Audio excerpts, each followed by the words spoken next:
Candi Hambalang. Begitu orang-orang menyebut tentang proyek mangkrak di zaman Presiden SBY yang terletak di desa Hambalang, Bogor.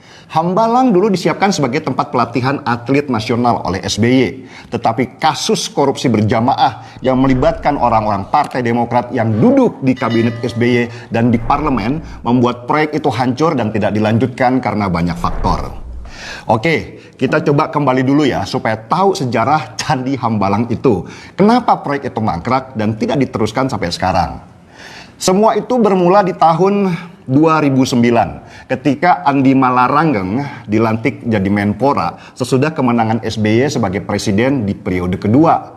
Di depan Andi dilakukanlah pemaparan awal rencana membangun proyek yang nama resminya adalah Pusat Pendidikan, Pelatihan, dan Sekolah Olahraga Nasional di daerah Hambalang.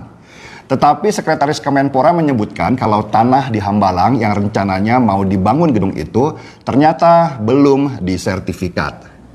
Andi lalu memerintahkan sekretarisnya untuk menyelesaikan masalah sertifikat itu.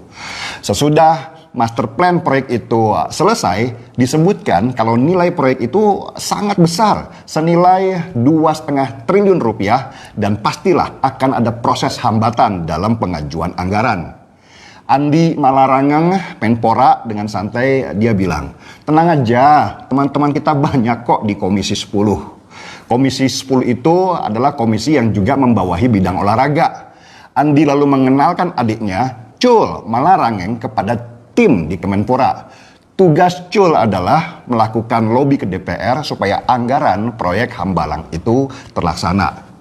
Kebetulan tahun depannya atau tahun 2010 adalah tahun pemilihan Ketua Umum Partai Demokrat. Dan salah satu kandidatnya adalah Anas Urbaningrum yang ketika itu menjabat sebagai Ketua Fraksi Partai Demokrat di DPR RI.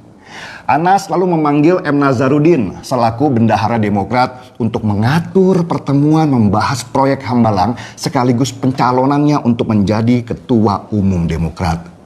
Tugas Nazarudin adalah mempertemukan Angelina Sondah dengan para calon pemegang proyek Hambalang. Angelina Sondah ini sudah mengakui kalau urusannya di dalam adalah mengatur fee untuk para anggota DPR RI di Komisi 10. Akhirnya sesudah lewat lobi-lobi dengan keluarkan banyak duit, DPR pun setuju untuk menambah anggaran buat proyek Hambalang.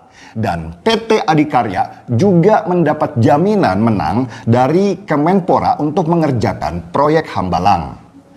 Masalahnya adalah ada juga perusahaan lain yang merasa mereka sudah mengeluarkan uang supaya proyek Hambalang ini didapatkan oleh mereka. Perusahaan ini adalah PT Duta Graha Indah atau PT DGI. Yang membawa PT DGI ini adalah M. Nazarudin. Akhirnya PT DGI dan BUMN PT Adikarya itu ribut karena mereka sama-sama mengeluarkan uang untuk lobi-lobi. M. Nazarudin terus melobi supaya PT DGI lah yang menang proyek. Dan harapan terakhir ada di Anas Urbaningrum. Selama ini Nazarudin berfungsi sebagai kantung semarnya Anas Urbaningrum, mengelola proyek di Kemendiknas dan Kemenpora untuk logistik mereka.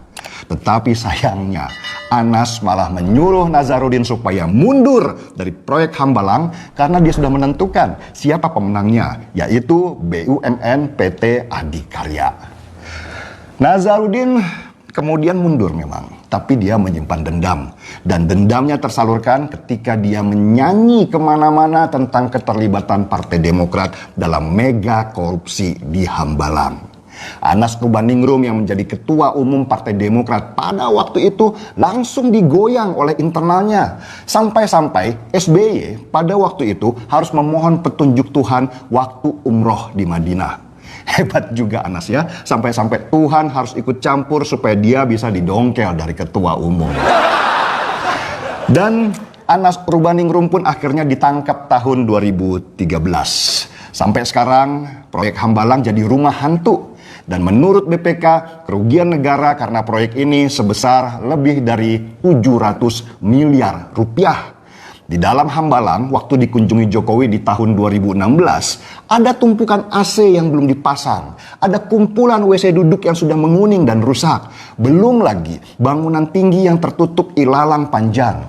Jokowi sampai geleng-geleng kepala melihat bukti rakusnya kader-kader Partai Demokrat. Pada waktu kunjungan itu, ada niatan dari Jokowi sih untuk meneruskan proyek Hambalang. Karena dia merasa sayang bangunan itu terlantar dan biaya pemeliharaannya juga besar. Tetapi niat itu dihalangi KPK yang mengatakan sedang mengembangkan kasus mega korupsi itu. Selain itu, ada juga masalah AMDAL yang belum selesai dan kontur tanahnya pun dibilang tidak stabil. Dan akhirnya proyek itu terlupakan sampai kemudian di tahun 2021 sempat terfikir lagi oleh Jokowi untuk melanjutkan proyek Hambalang. Hanya tertahan karena negara harus keluarkan uang sangat besar untuk menangani pandemi. Karena itu saya harus ketawa ketika ada kader Demokrat yang menyalahkan Jokowi karena tidak mau meneruskan proyek Hambalang. Demokrat sendiri sampai sekarang merasa masalah Hambalang itu jadi aib buat mereka. Karena setiap kali mereka coba mengangkat sedikit prestasi dari Susilo Bambang Yudhoyono, Candi Hambalang selalu muncul sebagai pembanding. Korupsi Hambalang itu seperti bisul di pantat buat Demokrat yang sangat mengganggu gerak mereka untuk kembali menaikkan nama partai yang setiap pemilu terpuruk dan sekarang ada di angka 7,7% saja. Kalau nggak hati-hati, Demokrat bisa nyungsep dan jadi partai kecil yang nggak lolos pemilu di 2024 nanti. Demokrat ini memang lucu kok. Yang bangun Hambalang mereka, yang rebutan proyek mereka, yang korupsi-korupsi juga mereka, yang bikin mangkrak itu mereka, yang disalahin Jokowi. Udah ya, saya kalau bahas Hambalang dan Demokrat selalu sakit perut nahan ketawa. Kalau saya jadi Jokowi, saya akan bikin Hambalang jadi museum. Saya cat ulang dan di dalamnya dikasih foto-foto para kader Demokrat yang masuk penjara dengan jumlah korupsi mereka. Sekaligus ada cerita pendek tentang kisah korupsi mereka. Jadi meskipun nanti Partai Demokrat hilang, jejak mereka akan abadi dan dikenang oleh anak cucu kita selanjutnya. Udah, saya seruput kopi dulu, nanti dingin kopinya kebanyakan ketawa. Gaspol. Gelengkan kepala dan katakan Tidak. Tidak. abaikan rayuannya dan katakan Tidak. Tidak.